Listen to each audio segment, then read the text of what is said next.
Evening family কেমন আছেন? আশা করি আপনারা সকলেই ভালো আছেন। তো আমি এসে গেছি যোরহাট মারওয়াড়ি ঠাকুর বাড়ি। এখানে হনুমান জন্ম উৎসব মানানো হচ্ছে, তাই আমি এখানে এসেছি। ডেকোরেশনটা দেখেছেন কি সুন্দর করে করেছে। এখানে প্রতি বৎসরই হনুমান জয়ন্তী পালন করা হয়।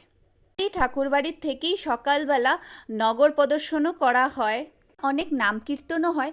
কিন্তু আমার দেরি হয়ে গেছে আসতে একটু, তাই আমি এখন নাম কীর্তন পারছি না। হয়তো রাত্রেবেলা আবার নাম কীর্তন হবে। সাথে আছে আমার মা আর আমার ছেলে আছে। ওদের হল ঘরে আবার প্রসাদও খাওয়ানো হয়, কিন্তু আমরা প্রসাদ খাইনি কারণ আমাদের আসতেও দেরি হয়ে গেছে আর এখানে অনেক ভিড়ও আছে। প্রসাদ থেকে ঠাকুরকে দর্শন করা বা ঠাকুরের কাছে প্রার্থনা করা, তাই না? বলে ঠাকুর সব জায়গায় বিরাজ, কিন্তু ঠাকুরের কাছে আমাদেরকেও তো আসতে হবে, তাই না? যেমনই রেখেছে আমাদেরকে ভালো রেখেছে, সেটার জন্য ধন্যবাদ জানাতে হলেও তো ঠাকুরের কাছে আসতে হয়, তাই না?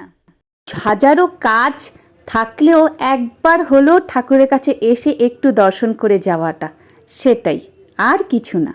সুন্দর সুন্দর মুহূর্তগুলোকে সুন্দরভাবে ক্যাপচার করাটা, কারণ অনেকেই হয়তো কাজের থ্রুতে আসতে পারেননি বা ঠাকুরকে দর্শন করতে, আমার ভিডিওর মাধ্যমে সবাই যেন দর্শনটা করতে পারে, সেটাই।